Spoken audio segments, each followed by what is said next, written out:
While you were fighting Renala, did you ever wonder what words her children were singing? It's hard to make out with all of the chaos going on around you, but if we extract just those voice lines from this fight, then we can hear or read this. Sleep tight, bound tight by Mother's amber. So, Mother's Amber is Renala's amber egg.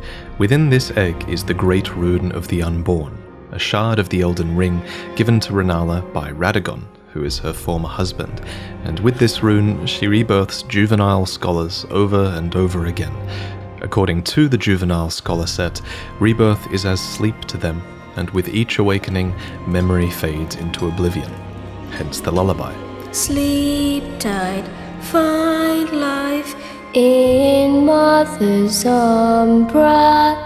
Now, umbra is basically another word for shadow.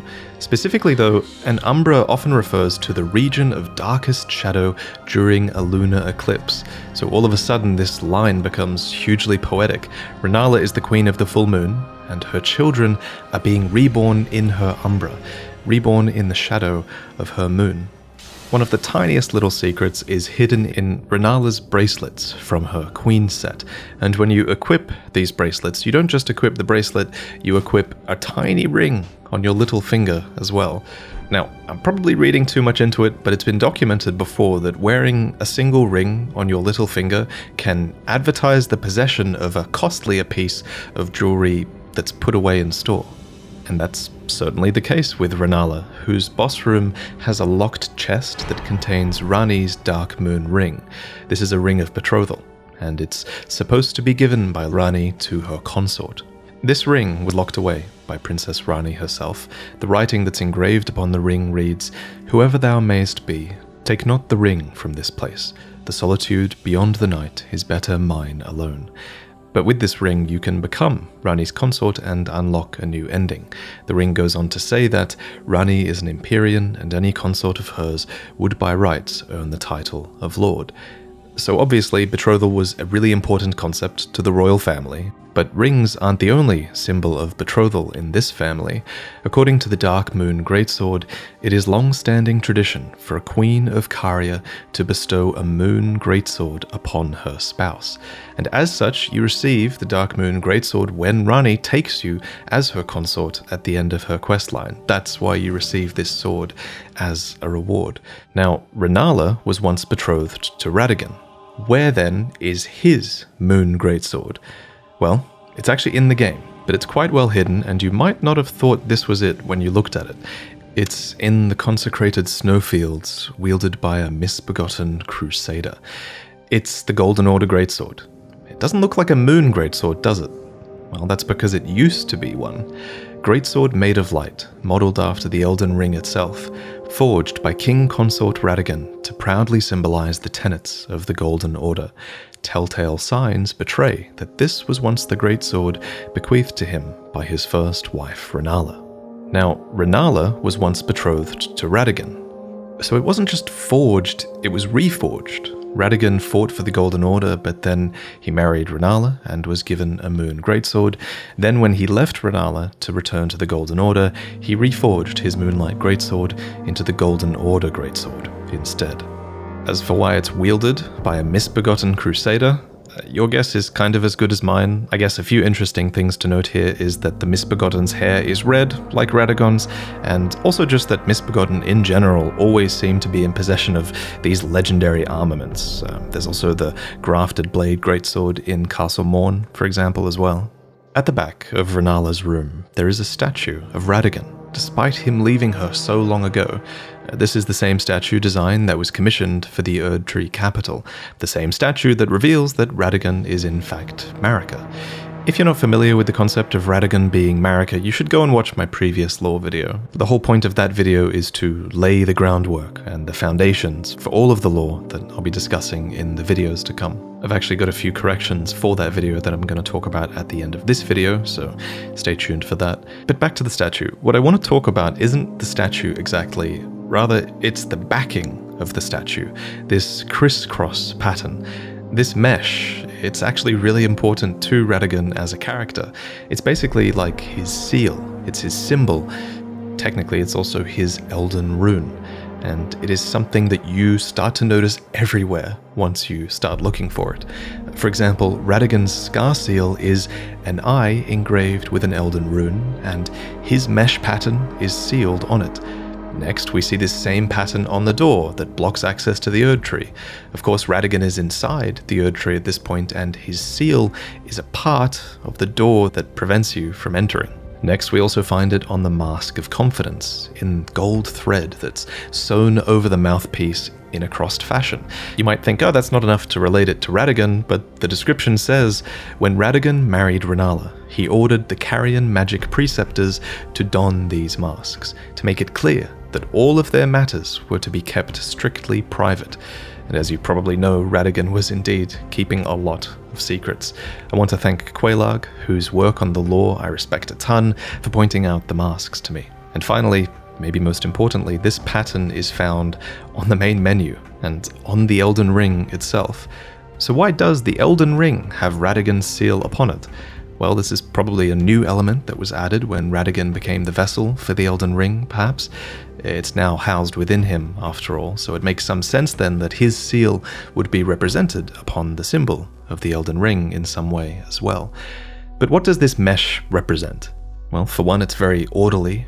It matches the complete character of Radagon in terms of a symbol, and I do think a bit of the character is represented in the design, because the Scar Seal item goes on to clarify that these seals represent the lifelong duty of those chosen by the gods. So maybe the seal represents the type of duty that the character takes on, so we know that Radagon takes on a sort of repairing role at some way, so the mesh kind of fits with that, I feel like. The stronger version of the Scar Seal is the Saw Seal, and it goes on to read, "Solemn duty weighs upon one beholden, not unlike a gnawing curse, from which there is no deliverance." And the red seals on these eyes become so embedded in the eye that the shape of the seal becomes barely recognizable at this point. It's a heavy duty indeed.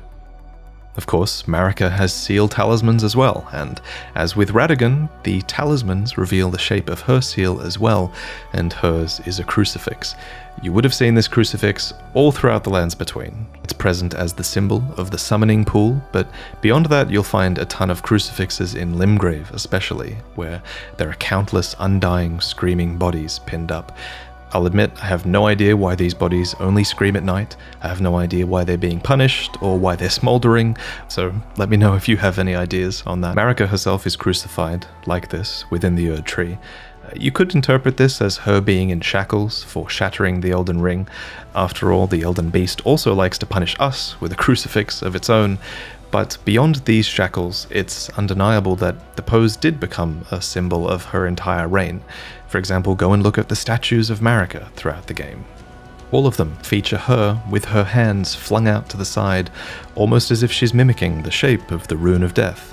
You could also argue that's the same pose that she has on her little resurrection statues as well. This woman, this god, removed death from the land, and I think that this posture is the symbol of that blessing, the symbol of the Rune of Death, and the symbol of her seal. Now, the vertical line coming down through the center of the Elden Ring is present in almost all of the Great Rune's symbols, and it really helps you when you're trying to align them all back together in Photoshop to form the shape of the Elden Ring. It's almost like a guide, and this is the end result. But how many Great Runes do you really need to complete the Elden Ring? Well, there would have been a point in your playthrough where the two fingers tell you that you only need to collect 2 Great Runes to earn the right to become Elden Lord, and to restore the Golden Order. You might have thought this was strange, right? How can the Elden Ring be complete with just 2 Great Runes?